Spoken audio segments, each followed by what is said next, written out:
रात के 8 बज रहे थे। रमा जी बार बार दरवाजे की तरफ निहारे जा रही थी और अब कब 8 से 9 और 9 से 10 बज गए पता ही नहीं चला। एक एक मिनट रमा जी के लिए भारी हो रहा था। पर अब बेटी तन्वी का कोई अता पता नहीं था। उन्होंने कई बार फ़ोन भी करने की कोशिश की पर उसका फ़ोन भी नहीं लग रहा था। बाहर आंधी तूफान के साथ बहुत तेज़ बारिश हो रही थी। यह देख रमा जी की चिंता और बढ़ गई। हे भगवान, कहाँ रह गई मेरी बच्ची? कहीं किसी मुसीबत में तो नहीं फंस गई? सोचते ही मन तरह तरह की आशंकाओं से भर गया। उसने तुरंत जाकर ईश्वर के सामने हाथ जोड़ लिए। हे प्रभु, मेरी बच्ची का ख्याल रखना, उसे सही सलामत घर पहुंचा देना। प्रार्थना करते करते उनकी आंखों से आंसुओं की धारा बह निकली। तन्वी डॉक्टर थी और गुड़गांव के एक बड़े हॉस्पिटल में इंटर्नशिप कर रही थी। यूँ तो हर रोज़ लगभग 9 बजे के आसपास घर आ जाया करती थी, परंतु आज रविवार है और आज के दिन वह गरीब बस्ती में फ्री में इलाज करने जाती थी। वह अपना काम निपटाकर 8 बजे तक घर आ जाती थी, पर आज पता नहीं अब तक क्यों नहीं आई। अगर कभी देर हो जाती थी तो फ़ोन कर बता देती थी कि आने में समय लगेगा, पर आज तो ना उसने कुछ कहा और ना ही कोई फ़ोन आया। रमा जी पूजा रूम से निकलकर एक बार फिर खिड़की से बाहर झांकने लगी, परंतु बाहर तेज़ बारिश की वजह से कुछ भी साफ साफ दिखाई नहीं दे रहा था। रमा जी की घबराहट बढ़ती जा रही थी। उन्होंने एक बार फिर से तन्वी को फ़ोन लगाया, पर इस बार भी नहीं लगा। तब उन्होंने खुद को तसल्ली दी, आज बहुत तेज़ बारिश हो रही है, हो सकता है इसी वजह से कहीं अटक गई होगी। फिर भी इतना समय कहाँ लग गया, सोचकर उनकी धड़कनें तेज़ हो गई। बुरे ख्याल मन से जा ही नहीं रहे थे। वह ध्यान बटाने के लिए कमरे में ही इधर से उधर कमरे को नापने लगी। तभी दरवाजे पर खटखट की आवाज़ सुनाई दी। दरवाज़ा खोला तो सामने तन्वी थी। माँ कुछ बोलती उससे पहले ही तन्वी ने तुरंत उन्हें गले से लगा लिया। माँ की बढ़ी हुई धड़कनें, उनकी घबराहट देखकर तन्वी को समझते देर नहीं लगी। तन्वी ने माँ से अलग होते हुए कहा, आप क्यों इतना घबरा रही हैं? मैं ठीक हूँ। बोलते हुए तन्वी अंदर आई और सोफे पर अपना बैग रख दिया। कहाँ रह गई थी अब तक? इतनी देर क्यों हुई? रमा जी ने ज़रा गुस्से से पूछा। तन्वी अभी कुछ बोलती उससे पहले ही रमा जी ने एक बार फिर कहा, देखो मैं फिर कहती हूँ, अब रविवार को काम करना बंद कर दो, घर पर ही रहो मेरे साथ। मेरे लिए भी थोड़ा समय निकालो, मैं भी अकेले परेशान हो जाती हूँ। माँ, आप इतना क्यों नाराज़ हो रही हैं? आज देर हो गई, पर किस लिए हुई यह भी तो सुनो। और मैं यह काम क्यों छोड़ दूँ? आप जानती हैं ना, मुझे अच्छा लगता है बस्ती में जाना, उन्हें देखना। इससे मुझे कितना सुकून मिलता है, खुशी मिलती है। हाँ जानती हूँ, पर अब कोई ज़रूरत नहीं है। मैं तो कुछ कहती हूँ, छोड़ दो लोगों की सेवा करना और यह पुण्य कमाना। कुछ नहीं होता इन सब से। बाहर लोगों की सेवा करो और घर में माँ अकेली पड़ी रहे, यह तुम्हें अच्छा लगता है? मम्मी बस ना, क्यों इतना नाराज़ हो रही हो? अब आगे से ऐसा नहीं होगा और आज भी देर नहीं होती। अगर मैं ऐसे कैसे यकीन करूं कि आगे से देर नहीं होगी? क्यों यकीन करूं तुम पर? माँ, जब आप मेरी बात सुनेंगी तो आपको तुरंत यकीन हो जाएगा। फिर मुझे कुछ कहने की ज़रूरत नहीं होगी और आप खुद बोलेंगी, बेटा तुम बहुत अच्छा काम कर रही है, और मुझे घर पर बैठने के लिए बिल्कुल नहीं कहेंगी। सुनकर माँ जी चुप रह गई। मैं फ्रेश होकर आती हूँ, फिर बताती हूँ, बोलकर तन्वी फ्रेश होने चली गई। रमा जी को भी बेटी पर पूरा भरोसा था तो वह अब सामान्य रही। तन्वी खाना लगाते हुए, पता है आज शाम को जैसे ही बादल गिरने लगे मैं तुरंत वहाँ से निकल गई। अभी कुछ ही दूर निकली थी कि तेज़ बारिश होने लगी। खाली सड़क पर मैं कार तेज़ी से भगा रही थी। तभी अचानक सामने एक बूढ़ी औरत मेरे कार के सामने आ गई। पहले तो मुझे लगा कि वह कार के नीचे आ गई, फिर जब मैंने बाहर आकर देखा तो वह नीचे गिरी थी और बेहोश हो चुकी थी। मैंने उन्हें मोबाइल की लाइट में देखा। उन्हें कहीं चोट तो नहीं आई थी, पर शायद डर के मारे वह बेहोश हो चुकी थी। कुछ देर तक जब उन्हें होश नहीं आया तो मैंने तुरंत उसे कार में बिठाया और पास के हॉस्पिटल में ले गई। तो क्या हुआ, होश आया उन्हें? हाँ माँ, उन्हें होश तो आया, पर वो अभी भी कुछ बताने की स्थिति में नहीं है। जब चोट नहीं लगी तो फिर अचानक ऐसी हालत कैसे हो गई? माँ, क्योंकि वह बहुत बुजुर्ग और कमज़ोर है, और सबसे बड़ी बात कि उन्होंने पिछले कई दिनों से कुछ भी नहीं खाया है। मैंने ही उनका इलाज किया, उनके पेट में अन्न का एक दाना तक नहीं था। यह तुम क्या बोल रही हो बेटी? माँ ने खाना परोसते हुए पूछा। जो देखा वही बोल रही हूँ माँ, और सच बोल रही हूँ। अब कल जाकर देखती हूँ उनकी तबीयत कैसी है। अगर सुधार नहीं हुआ तो उन्हें लेकर अपने हॉस्पिटल में एडमिट कर दूँगी। ठीक है बेटी, और हाँ, उनसे पूछ लेना कौन है, कहाँ रहती है, फिर उन्हें सही सलामत घर भी छोड़ देना। ठीक है माँ, उन्हें सही सलामत उनके घर पहुँचा दूँगी। तन्वी ने खाने का कोर अपने मुंह में लेते हुए कहा। एक पल के लिए चुप्पी छा गई। दोनों माँ बेटी चुपचाप खाना खाने लगी। खाते खाते रमा जी कुछ सोच रही थी। क्या हुआ माँ, आप कहाँ गुम हो गई? सोच रही हूँ आखिर कौन होगी वह महिला जो इतनी बारिश में सड़क पर घूम रही थी, और सबसे बड़ी बात ये कि कई दिनों से उनके पेट में अन्न का एक दाना नहीं था। कौन है वो, कहाँ से आई होगी? तू डॉक्टर है या माइंडर रीडर? यूँ तो मैं सिर्फ एक डॉक्टर हूँ, लेकिन आपके केस में मैं दोनों हूँ। हर चीज़ आप बहुत ज़्यादा सोचने लगती हो, इसलिए आपको कुछ बताने का मन नहीं करता। अब कल उन्हें होश आ जाएगा तो पूछ लूँगी, और जहाँ उनका ठिकाना होगा वहाँ पहुँचा भी दूँगी। अब शांत रहिए। माँ फिर कुछ बोलने लगी, तब तन्वी ने चुप करा दिया। बस माँ, अब टॉपिक चेंज करते हैं। अभी अभी आपने कहा कि हम दोनों को साथ में थोड़ा समय बिताना चाहिए, और अभी आप एक ही बात को पकड़ कर बैठ गई। इतनी रात गए आई हूँ, आपने एक बार भी मेरे और मेरे काम के बारे में नहीं पूछा। कैसे रहा मेरा दिन, कैसे थे आज के पेशेंट? अरे मेरी बच्ची, वह सब तो मैं तुमसे रोज़ बातें करती हूँ, और यह तो रोज़ की टॉपिक है। लेकिन आज तुमने जो कुछ कहा वह अलग और सोचने वाली बात है, बस इसलिए सोचने लगी। ठीक है, अब आप ज़्यादा मत सोचो। बारिश बहुत हो रही है, आपको सर्दी जुकाम बहुत जल्दी लगती है, तो मैं हल्दी वाला दूध बनाती हूँ, हम दोनों साथ में पियेंगे। बेटी, तू जानती है ना मुझे हल्दी वाला दूध पसंद नहीं, तो तू पी लेना, मैं सादा दूध पी लेती हूँ। माँ, आपने जितने देर में यह सब कहा उतनी देर के लिए मैं बहरी हो गई थी, तो मैंने कुछ नहीं सुना। हाँ, इससे पहले मैंने कहा वह मुझे बराबर याद है। तो मैंने जो कहा आप करेंगी। तू मेरी बेटी है, तुम्हें मेरी बात माननी चाहिए, पर हर वक्त अपना रूल चलाती है मेरे ऊपर, और मुझे तुम्हारी बात माननी ही पड़ती है, क्योंकि और कोई ऑप्शन नहीं है। माँ, तो माननी पड़ेगी। दोनों माँ बेटी बहस कर रही थी कि तभी तन्वी का फ़ोन बजा। लो, बात करो। आ गया आपकी लाडली बेटी का फ़ोन। अब मुझसे ज़्यादा अपनी बड़ी बेटी से नसीहतें सुनो। अरे पहले ही तू बड़बड़ करने लगी, फ़ोन तो उठा। हाँ बोलो। अरे मैं क्या बोल रही हूँ बहन सोनिया, अभी अपनी बात पूरी करती उससे पहले ही तन्वी ने कहा, यही कि बारिश बहुत हो रही है, माँ को जल्दी सर्दी लगती है, उनका ख्याल रखना, हल्दी दूध देती रहना, दवाई समय पर देना, वरना अपने मन से कभी लेंगी नहीं। यही बोलने वाली थी ना आप? बहन हंसने लगी। अरे मैं तो भूल ही जाती हूँ कि मेरी बहन डॉक्टर है, उसे कुछ भी बताने की ज़रूरत नहीं। दी, मैं तो सोच रही हूँ कुछ मेडिसिन आपके लिए भी लिख दूँ। कौन सी मेडिसिन और किसके लिए बहन? मैं तो पूरी तरह ठीक हूँ। अरे दी, यादाश्त बढ़ाने वाली, दिन पर दिन आपकी यादाश्त कमज़ोर होती जा रही है ना, इसके लिए। अच्छा, तो तुम मुझे बुलाकर बोल रही है। शुक्र है बहन कि तुम सामने नहीं है, नहीं तो अच्छी खासी पीट जाती, वैसे ही जैसे बचपन में पीट देती थी, उससे भी खतरनाक। चलो चुप करो, अब मैं वह छोटी बच्ची नहीं रही कि आपसे पिट जाऊं।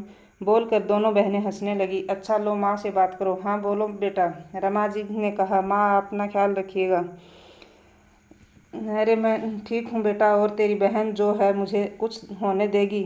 तुम बता कैसी है, घर में सब कैसे हैं, बच्चे, दामाद जी? हाँ माँ, सब ठीक हैं, और आपको भी ठीक रहना ही होगा, आपके अलावा और हम बहनों का इस दुनिया में है ही कौन? अरे मुझे कुछ नहीं होगा, ठीक हूँ। अभी देर रात हो गई है, फ़ोन रखो, तन्वी को कल सुबह हॉस्पिटल भी जाना है। हाँ माँ, बोलकर दोनों ने फ़ोन रख दिया। इधर तन्वी तब तक 2 गिलास हल्दी वाला दूध बनाकर ले आई, एक खुद लिया और एक माँ की तरफ बढ़ा दिया। दोनों ने दूध पीते हुए 5 से 10 मिनट टीवी देखा, फिर अपने कमरे में सोने चली गई। सोते सोते रमा जी ने एक बार फिर कहा, बेटी, कल जैसे ही बूढ़ी अम्मा को होश आए तो उनका नाम पता पूछना। मैं तो कहती हूँ कल मैं भी तुम्हारे साथ चलती हूँ, देख लूँगी उन्हें। माँ, मुझे लगता है आप आपको बताकर मैंने गलती कर दी। मुझे समझ में नहीं आता आप इतना इमोशनल क्यों हो रही हैं। अरे मैंने कहा ना, जैसे उनको होश आएगा मैं उनसे पूछ कर वहाँ उनको सही सलामत छोड़ दूँगी। आपको मुझ पर यकीन नहीं हो रहा है क्या? माँ ने कुछ जवाब नहीं दिया। माँ, अगर ऐसा रहता तो मैं उन्हें हॉस्पिटल लेकर जाती ही नहीं। अब चुपचाप सो जाओ, पूरी दुनिया के बारे में सोचने के लिए यहीं बैठी है। अब की बार तन्वी ने थोड़े गुस्से से कहा तो रमा जी कंबल ओढ़कर चुपचाप सो गई। बाहर अभी भी खूब तेज़ बारिश हो रही थी। तन्वी अपने फ़ोन में व्यस्त हो गई। इधर रमा जी कंबल के नीचे सोने की कोशिश तो कर रही थी, पर दिमाग में वह बूढ़ी अम्मा ही घूम रही थी। और सबसे बड़ी बात कि उनके दिमाग में बार बार एक ही बात आ रही थी कि पिछले कई दिनों से उनके पेट में अन्न का एक दाना भी नहीं था। यह बात उन्हें बार बार कचोट रही थी। हे भगवान, वो जो भी है उसे अपने परिवार से, अपनों से मिला देना। रमा जी के मन ही मन भगवान से प्रार्थना करते हुए नींद के आगोश में समा गई। अगली सुबह तन्वी जरा जल्दी उठकर तैयार हो गई। वह घर से अस्पताल के लिए निकलने लगी कि एक बार फिर रमा जी बोलने क्यों हुई, परंतु उसने पहले ही तन्वी ने कहा, माँ मुझे सब याद है, और हाँ, पहले मैं उन अम्मा से मिलने हॉस्पिटल जाऊंगी, उसके बाद ही काम पर जाऊंगी। बेटा मैं भी चलूँ तुम्हारे साथ? नहीं माँ, हॉस्पिटल क्यों जाओगी? ज़रूरत क्या है आपको? आपकी भी तबीयत आजकल ठीक नहीं रहती। अगर आपको उनसे मिलना है तो एक बार वह ठीक होकर घर चली जाती है, फिर मैं आपको उनके घर ले जाकर मिलवा दूंगी। बस अब खुश? हाँ, यही ठीक रहेगा, मैं उनके घर जाकर ही मिल लूँगी, माँ ने अब थोड़ा मुस्कुराते हुए कहा। कुछ देर बाद तन्वी घर से निकल गई और कार में बैठकर हॉस्पिटल के लिए विदा हो गई। लेकिन अभी भी वह वृद्ध महिला अच्छी तरह से बोल नहीं पा रही थी। अम्मा, अब कैसा लग रहा है? अम्मा ने हाथ से इशारा किया कि अब अच्छा लग रहा है, ठीक हूँ। तब उन्हें उठाकर बिठाते हुए हल्का नाश्ता और जूस दिया। माफ़ कीजिए अम्मा, कल रात आप मेरी कार के सामने गिर गई थी। इतनी तेज़ बारिश हो रही थी कि मैं आपको देख नहीं सकी, पर इतनी तेज़ बारिश में आप सड़क पर अकेली कहाँ भागी जा रही थी? अम्मा ने कुछ जवाब नहीं दिया। आपको पता है, कल रात में ही आपको यहाँ पर लेकर आई थी। मुझे लगता है आप काफ़ी हद तक ठीक हो गई हैं और घर जा सकती हैं। तो बताइए आपका घर कहाँ है? मैं छोड़ देती हूँ, और हाँ, कुछ दवाइयाँ मैं दे रही हूँ, आप लेते रहिएगा। कमज़ोरी दूर हो जाएगी, आप ठीक हो जाएंगी, तन्वी ने कहा तो अम्मा की आंखों में आंसू आने लगा, जिसे उन्होंने बहने से पहले रोक लिया। अम्मा, अब आप ठीक हो गई हैं? आपको कहीं चोट नहीं आई है? मुझे लगता है कमज़ोरी और डर की वजह से आप बेहोश हो गई थी। एक बात और, अगर आप बुरा ना माने तो आपसे एक बात पूछूं? आपने पिछले कुछ दिनों से खाना क्यों नहीं खाया? अब इस उम्र में कौन सा उपवास कर रही हैं? अम्मा ने फिर कुछ जवाब नहीं दिया, बस मुंह फेर लिया। अम्मा नहीं बोलेगी, इन्हें लगता है मैं उनका उपवास तुड़वा ना दूं, इसलिए तो औरतें होकर भी और मुझे औरतों की हरकतें, आदतें पसंद नहीं आती। ये औरतें अपनी सेहत को नज़रअंदाज कर सबके लिए व्रत उपवास करेंगी, सबके बारे में सोचेंगी, पर अपने बारे में सोचने के लिए इनके पास समय नहीं है। देखो तो इनका पैर कब्र में लटक रहा है, लेकिन नहीं, उपवास ज़रूर करेंगी। और पूछ रही हूँ तो बोल भी नहीं रही हैं। मन ही मन बोल कर तन्वी दाएं बाएं सिर हिला कर रह गई। तन्वी ने एक बार फिर पूछा, अच्छा आपका घर कहाँ है? कहाँ रहती हैं आप? आपके घर में कोई है तो बताइए, मैं उन्हें फ़ोन करके बुला लेती हूँ। तन्वी की बात सुनकर इस बार अम्मा के सब्र का बांध टूट गया और उनकी आंखों से आंसू बह निकले। क्या हुआ अम्मा, क्यों रो रही हो? मैं आपके घर छोड़ देती हूँ, आपको मुझ पर विश्वास नहीं हो रहा? अब की बार अम्मा ने धीरे से हाँ में सिर हिलाया। तो फिर जल्दी बताओ, आप कहाँ रहती हो? अम्मा ने धीरे से फुसफुसा कर कहा, मंदिर। क्या मंदिर? मंदिर के पास रहती हैं आप? पर कहाँ और किस मंदिर के पास? यहाँ से थोड़ी दूरी पर है। अच्छा ठीक है, अब उठिए और चलिए मेरे साथ। फिर तन्वी ने अम्मा का हाथ पकड़कर अपनी कार में बिठाया और चल पड़ी उनके बताए रास्ते की तरफ। कुछ देर तक चलने के बाद वह मंदिर आ गया। तब अम्मा ने एक तरफ उतारने के लिए इशारा किया तो तन्वी ने उतार दिया। हाँ बताओ अम्मा, अभी यहाँ से किस गली में घर है आपका? मैं वहाँ छोड़ देती हूँ, मैं चली जाऊँगी। बेटा, अम्मा क्या आप मुझे मार खिलाना चाहती हो अपने घर वालों से? अगर आप फिर गिर गई तो तब तो सच में आपके घर वाले मेरी खटिया खड़ी कर देंगे। चलिए जल्दी बताइए आप कहाँ रहती हैं, मैं आपको छोड़ देती हूँ। अब की बार अम्मा ने बहाना बना दिया कि कुछ देर बैठूंगी फिर घर जाऊंगी। मैं चली जाऊंगी मेरी बच्ची, तुम अपने काम पर जाओ, तुम्हें देर हो रही होगी। देर तो सच में हो रही थी तन्वी को। उसने अम्मा को मंदिर के प्रांगण में बिठा दिया और कार में बैठकर हॉस्पिटल के लिए निकल गई। रास्ते में जाते जाते उसने अपनी माँ को फ़ोन लगाया, यह बताने के लिए कि अम्मा ठीक है और वो सही सलामत अपने घर पहुँच गई है। सुनकर रमा जी भी खुश हो गई। करीब 2-3 दिन बाद तन्वी फिर उसी रास्ते से गुजरी कि अम्मा इस समय मंदिर में रहती है तो शायद उनसे मुलाकात हो जाए, एक बार देखती हूँ तबीयत कैसी है उनकी। वह मंदिर के पास जैसे ही रुकी तो अम्मा की नज़र उस पर गई तो वह छुपने की कोशिश करने लगी। तभी अम्मा का पैर फिसला और वो जोर से गिर गई, मुंह से आ निकल गई। मंदिर के पुजारी भागकर उन्हें उठाने आए, तब तक तन्वी भी पहुंच गई। क्या हुआ अम्मा, कैसे गिर गई? और जब आपसे नहीं होता है यह पूजा तो क्यों आती हो आप मंदिर? घर में क्यों नहीं बैठी? भगवान का नाम और पूजा घर में बैठ कर भी लिया जा सकता है, जरूरी नहीं मंदिर में ही आकर पूजा करना। घर कहाँ जाएगी, रहेगा तब ना, ये मंदिर ही उनका घर है, यही रहती हैं। पुजारी ने कहा तो तन्वी शौक हो गई और अम्मा शर्म के मारे इधर उधर देखने लगी। तब तन्वी को एहसास हुआ कि अस्पताल में कोई क्यों नहीं आया, ना ही किसी ने खोज खबर ली। अब तन्वी को उनके बारे में जानने की उत्सुकता होने लगी, लेकिन पंडित जी इनका कोई न कोई ठिकाना तो होगा था, पर अब नहीं। उनके बेटे बहू विदेश में रहते हैं और जो घर में रहते हैं वे इन्हें रखने को तैयार नहीं। पिछले कुछ दिनों से यहीं रहती है, मंदिर में जो प्रसाद चढ़ता है वही खाती है और यहीं रात को सो जाती है।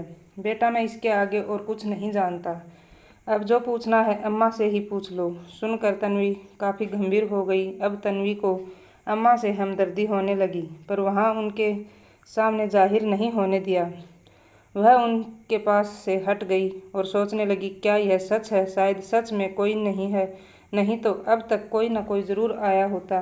क्या करूँ मैं, इन्हें लेकर अपने घर चली जाऊँ? एक बार माँ से पूछती हूँ, यहाँ हाँ यहीं सही रहेगा। परंतु माँ ने फ़ोन नहीं उठाया। तभी तन्वी ने बिना कुछ सोचे समझे अम्मा का हाथ पकड़ा और उन्हें लेकर अपने घर के लिए विदा हो गई। रास्ते में अम्मा तन्वी को कृतज्ञ नज़रों से देख रही थी। वह क्या हुआ अम्मा, आप मुझे ऐसे क्यों देख रही हो? सुनकर अम्मा भावुक होते हुए बोली, खूब खुश रहो मेरी बच्ची, खूब आगे बढ़ो, खूब तरक्की करो, माँ बाप का नाम रोशन करो। बोलकर अम्मा ने उनके सिर पर अपना हाथ रख दिया, जिससे तन्वी को एक अपनेपन का एहसास हुआ। ऐसा लगा मानो कोई खास और गहरा रिश्ता हो।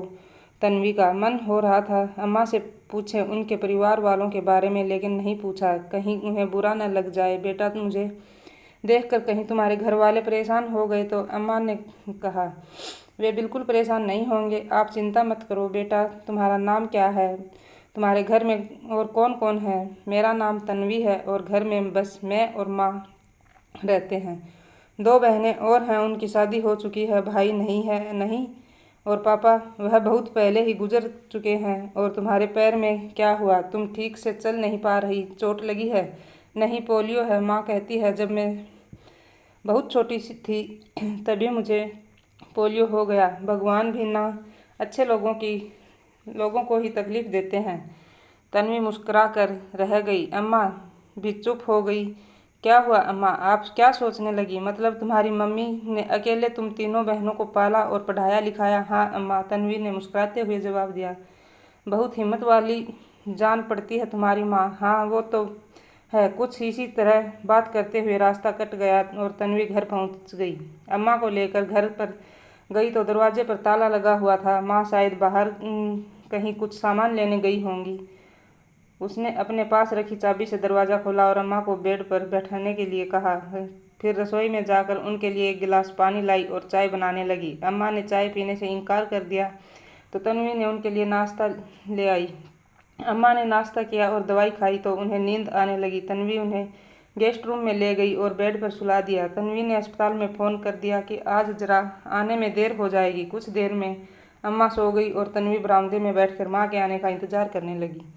कुछ देर बाद जब रमा जी आई और तन्वी को घर में देखा तो आश्चर्यचकित हो गई। क्या हुआ बेटा, तुम वापस आ गई? आज हॉस्पिटल नहीं गई? तबीयत तो ठीक है ना? हाँ माँ, मैं ठीक हूँ। तो फिर क्या हुआ? क्यों वापस आ गई? और आई तो मुझे फ़ोन क्यों नहीं किया? तन्वी ने सारी बातें बता दी और यह भी कह दिया कि वह अम्मा को लेकर यहाँ आ गई है। सुनकर माँ ने कहा, बेटा यहाँ लेकर आ गई वो ठीक तो है, लेकिन उनके घर में अगर कोई भी होगा तो वह कितना परेशान होंगे। नहीं माँ, कोई नहीं है उनके घर में, अकेली रहती है और वह भी मंदिर में।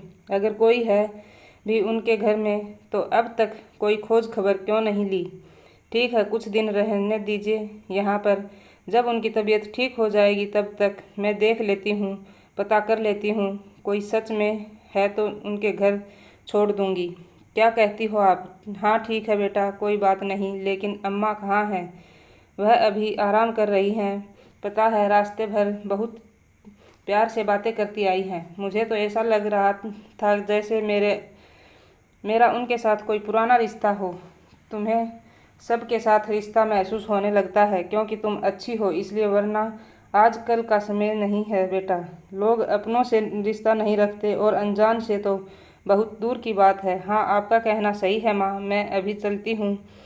वह उठेगी तो आप बातचीत कर लेना और कह देना कि मैं शाम को आऊँगी। ठीक है बेटा, तू जा, मैं देख लेती हूँ। तन्वी जब चली गई तो रमा जी ने दरवाज़ा खोलकर धीरे से उन बूढ़ी अम्मा को देखा। वह कंबल ओढ़ कर सो रही थी तो उन्होंने जगाना ठीक नहीं समझा और दरवाज़ा बंद कर बाहर आ गई। कुछ देर तक इंतज़ार करने के बाद मन में एक काम करती हूँ, उनके लिए कुछ हल्का फुल्का खाना बना देती हूँ। मैं भी खा लूँगी और उन्हें भी दे दूँगी। फिर वो रसोई में गई और झटपट खाना बनाने लगी। कुछ देर में खाना बन गया, लेकिन अम्मा अब तक नहीं उठी तो रमा जी ने सोचा जाकर उन्हें उठा देती हूँ।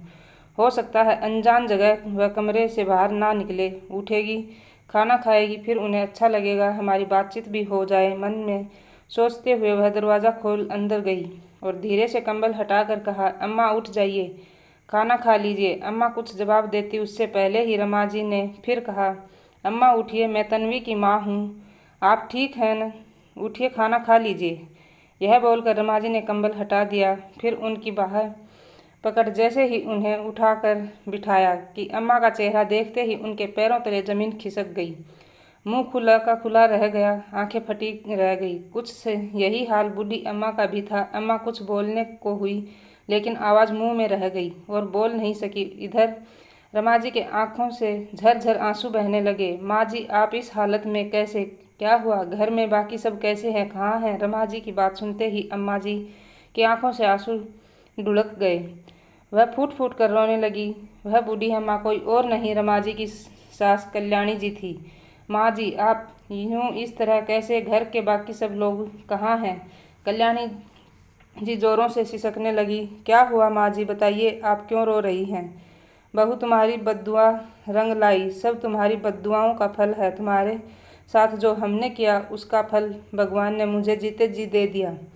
यह आप क्या कह रही हैं माँ जी? क्या हुआ? साफ साफ बताइए। क्या कहूँ बहू, और कितना कहूँ? सब ने मुझे घर से निकाल फेंक दिया, कोई रखना ही नहीं चाहता। सही कहते हैं लोग, अपना किया धरा हमें इसी जन्म में भोगना पड़ता है। जिस बेटे बहू के लिए सब कुछ किया, सही गलत कुछ नहीं सोचा, उसी ने मिलकर मेरा ये हाल कर दिया। बोलते बोलते अम्मा की आंखों से आंसू बहने लगे। रमा जी ने उनके आंसू पोंछते हुए कहा, चुप हो जाइए माँ जी, आपकी तबीयत ठीक नहीं है, आप इस तरह रोएंगी तो और बीमार पड़ जाएंगी। अम्मा चुप हो गई, परंतु हिचकियाँ बंध गई थी। वहीं रमा जी की आंखों के सामने पुरानी यादें ताज़ा हो गई, तस्वीर की भांति एक एक कर आंखों के सामने आने लगी। रमा जी की अभी नई नई शादी हुई थी। उनके पति श्याम बाबू सरकारी स्कूल में अध्यापक थे। 3 जेठानी देवरानी में से यह सबसे छोटी बहू थी और गरीब परिवार से आई थी। बाकी इनकी दोनों जेठानी काफ़ी अमीर परिवार से थी, तो सास इस बात के लिए हमेशा ताना देती थी कि पता नहीं किसी गरीब फकीर खानदान से आ गई है। रमा जी कभी अपनी सास की बातों को दिल पर नहीं लेती थी, तो दोनों जेठानी सास को सह देने लगती और तब तीनों मिलकर खूब रमा जी को खरी खोटी सुनाते। कभी तीज त्योहार में दोनों जेठानी के मायके से खूब सारा सामान आता तो वहीं रमा जी के मायके से थोड़ा बहुत आता, कभी नहीं भी आता तो इस बात के लिए भी उसे खूब सुनाया जाता। कितनी बार रमा जी विरोध करना चाहती पर पति मना कर देते कि माँ के सामने मत बोलो, और रमा जी मन महसूस कर रह जाती। उसे याद है बेटी हुई तो सासू माँ ने कैसे मुंह बना लिया। पोते का इंतजार कर रही थी, पोती हो गई, अरे इसे तो मायके का लक्षण लग गया है, इस पर तो माँ की परछाई पड़ गई है। मेरे खानदान में तो सबको पहले बेटा ही होता है, यहाँ तक कि जानवर को भी, और इसे बेटी हो गई। तब रमा जी को खूब रोना आया, लेकिन फिर वह भी सहन कर लिया। परंतु जब दूसरी बेटी हुई तब तो मानो पहाड़ टूट पड़ा हो। कल्याणी जी उनके खाने पीने में दिक्कत तो करती ही, ऊपर से अपने बेटे को भड़काने लगी, इस बहू से पोता नहीं होगा मुझे, तुम दूसरी शादी कर लो। अब तो जेठानी भी ताना मारने लगी कि तुम्हें बेटा नहीं है, तुमने तो अपने पति को बेटियों के कर्ज के तले दबा दिया है। रमा जी कभी अपने पति से यह सब बातें कहती तो हंस कर कहती, जिसे जो कहना है कहने दो, मैं तुम्हारे साथ हूँ ना, तो क्या चाहिए। तब रमा जी खुश हो जाती और धीरज धर लेती। अब दोनों पति पत्नी सोच रहे थे कि अब बच्चा नहीं करेंगे तो बेटी ही काफ़ी है, लेकिन ससुराल वालों के साथ मायके वालों का भी दबाव पड़ा तो उन्होंने तीसरा बच्चा कर लिया, और भगवान को यही मंजूर था कि तीसरी भी बेटी हो गई। तब तो सासू माँ ने बच्चा सहित उसे घर से निकाल मायके भेज दिया। तू कुल कछनी है, अभागी है, खाली बेटी जनेगी, तुम तो मेरे बेटे का वंश कैसे बढ़ेगा, खानदान कैसे बढ़ेगा, जा तुम निकल जा, और अपने बेटे पर दूसरी शादी के लिए दबाव डालने लगी। तब भी बेटा मुस्कुरा कर रह जाता, क्या हो गया है माँ, बेटा और बेटी में आजकल कोई फर्क नहीं है। लेकिन माँ कहाँ समझती, उन्हें तो पोता चाहिए, रात दिन रट लगाए बैठी थी। कहते हैं घर में रोज की कलह एक दिन लग ही जाती है, वही हुआ। एक शाम बहुत तेज बारिश हो रही थी। रमा जी के पति काम से बाहर गए थे। घर लौटते समय बारिश की वजह से उनका एक्सीडेंट हो गया और वहीं उनकी मृत्यु हो गई। रमा जी पर दुखों का पहाड़ टूट पड़ा। क्या करूं क्या नहीं समझ में नहीं आ रहा था, लेकिन पति की सरकारी नौकरी थी तो अनुकंपा पर उन्हें शिक्षक की नौकरी मिल गई, परंतु ससुराल वाले चाहते थे कि यह नौकरी उनके दोनों जेठ में से किसी एक को मिले। पर रमा जी ने जिद करके कहा कि मुझे 3 बच्चे हैं तो अपने बच्चों का लालन पालन कैसे करूंगी, इसलिए नौकरी में मैं ही करूंगी, और जिद करके नौकरी कर ली। इस गुस्से में दोनों जेठ जिठानी ने सास को खूब चढ़ाया, उल्टा सीधा सिखाया और रमा जी को घर से निकलने पर मजबूर कर दिया।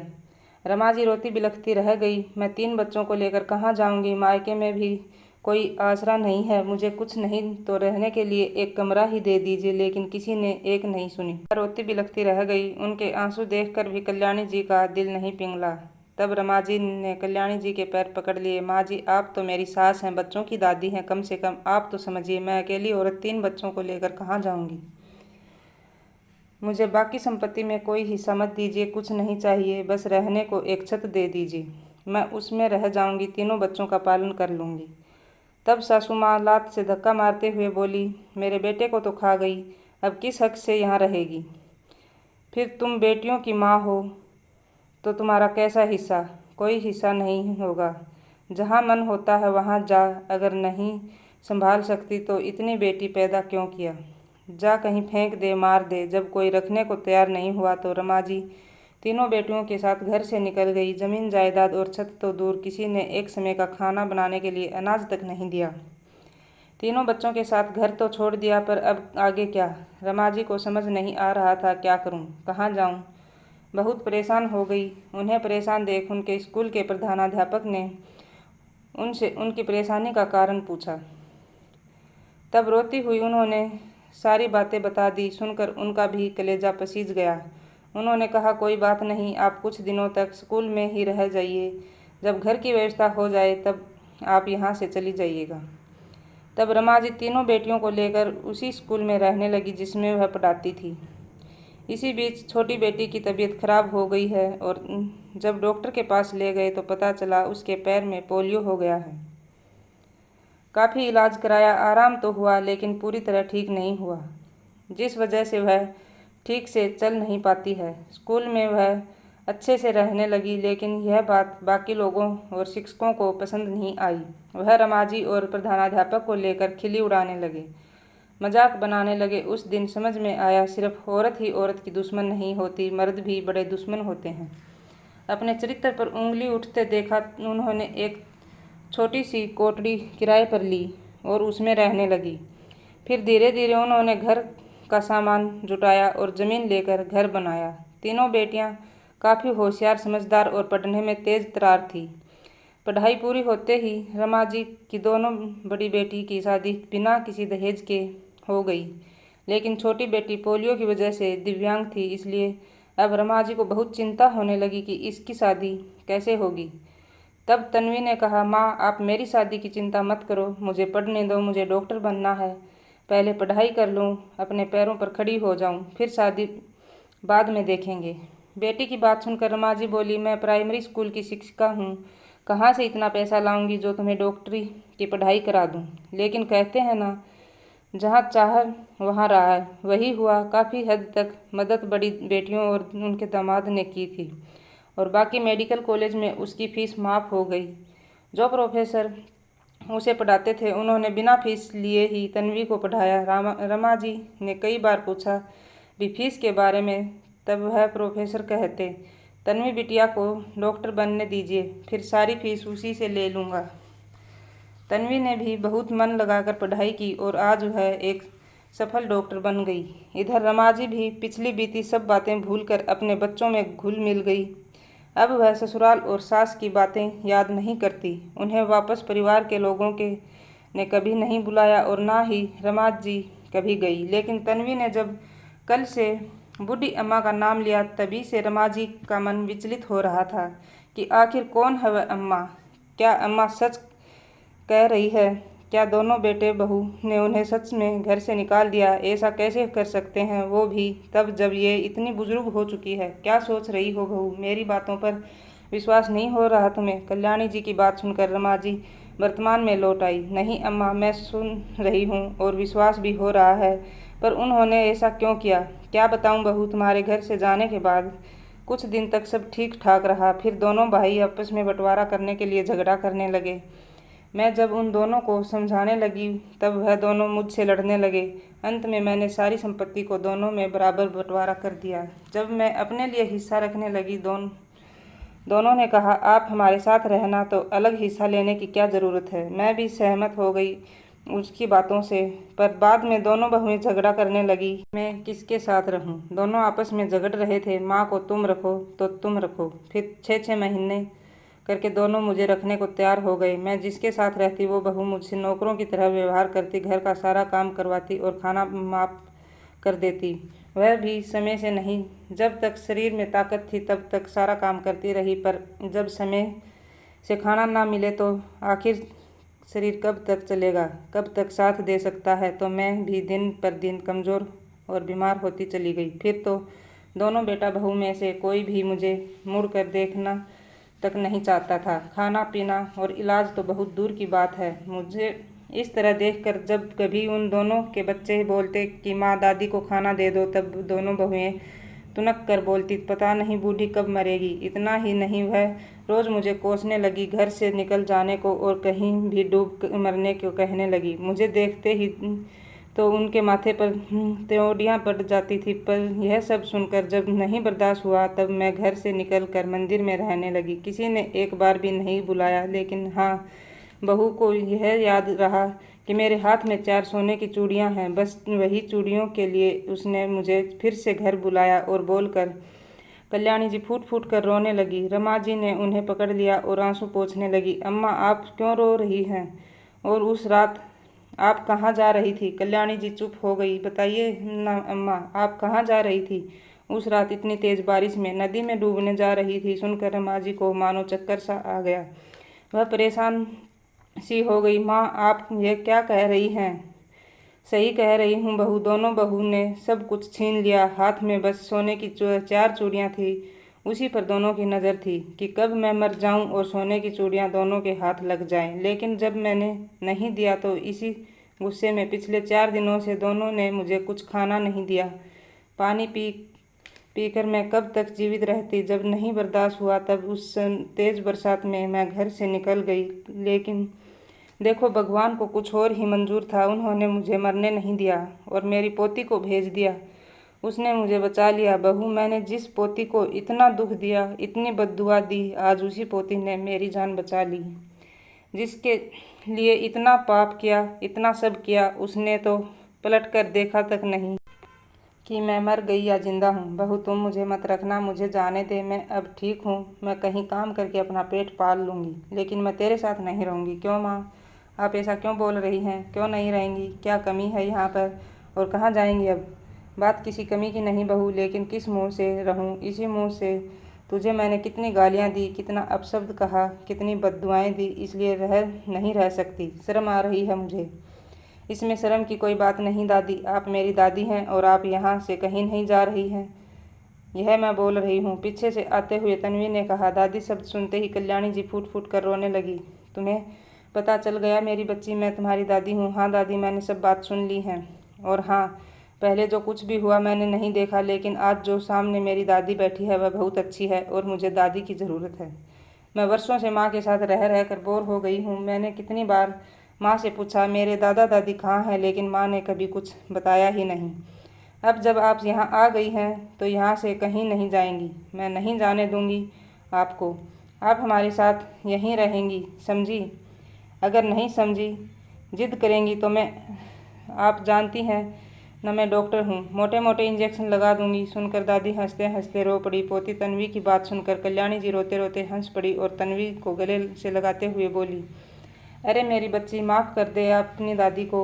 मैं तो यहाँ तुम लोगों के साथ रहने के लायक नहीं हूँ, लेकिन तुम बोल रही है तो मैं रहूँगी। लेकिन अब मेरे पास तुम दोनों को देने के लिए कुछ नहीं है, पर हाँ, यह सोने की 4 चूड़ियाँ हैं, तुम रख लो बेटा, और जितना आशीर्वाद होगा मैं सब तेरे लिए करूँगी। दादी, एक बात कहूँ, आपकी दी हुई एक भी बद्दुआ हमें नहीं लगी, वह तो दुआ में बदल गई। देखो तो मैं कितनी खुश हूँ, और पता है आपको मैं कितनी बड़ी डॉक्टर हो गई हूँ। तो यह चूड़ियाँ अभी आप ही पहनिए, हमारे लिए आपका आशीर्वाद ही काफ़ी है। हाँ मेरी बच्ची, तुम बहुत बड़ी डॉक्टर है और बड़ी बन जा, दुनिया के सबसे बड़ी डॉक्टर बन जा, खूब नाम कमा, माँ बाप का नाम रोशन कर। तुम्हें मेरी तरफ से बहुत सारा प्यार, बहुत सारा आशीर्वाद। सुनकर तन्वी दादी से लिपट गई और माँ को इशारा किया तो रमा जी भी पुरानी सारी बातें भूलकर सास के गले से लिपट गई। तभी पीछे से आवाज़ आई, और तन्वी बिटिया, मेरा फीस कहाँ है? याद है ना, मैंने तुम्हें कहा था कि जब तुम डॉक्टर बन जाओगी, कमाने लगोगी, तब तुमसे फीस ले लूँगा। तो याद भी है कि भूल गई? सब ने पीछे मुड़कर देखा तो वही प्रोफेसर साहब थे जिन्होंने तन्वी को बिना फीस लिए पढ़ाया था। रमा जी और तन्वी उठकर खड़ी हो गई और बड़े प्यार से उनका स्वागत किया। सर, आप यहाँ आइए, बैठिए ना। मैं बैठूँगा ज़रूर, पर मुझे मेरी फ़ीस पहले दोगे कि नहीं, यह जवाब दो। जी सर, आपका जो फीस बनती है वह मैं सब देने को तैयार हूँ। बताइए क्या फ़ीस है आपकी? रमा जी ने कहा, पक्का रमा जी, आपकी दया से बिटिया डॉक्टर बन गई है, अच्छा कमा रही है, क्यों नहीं देगी फीस? बताइए तो आपकी फ़ीस क्या है?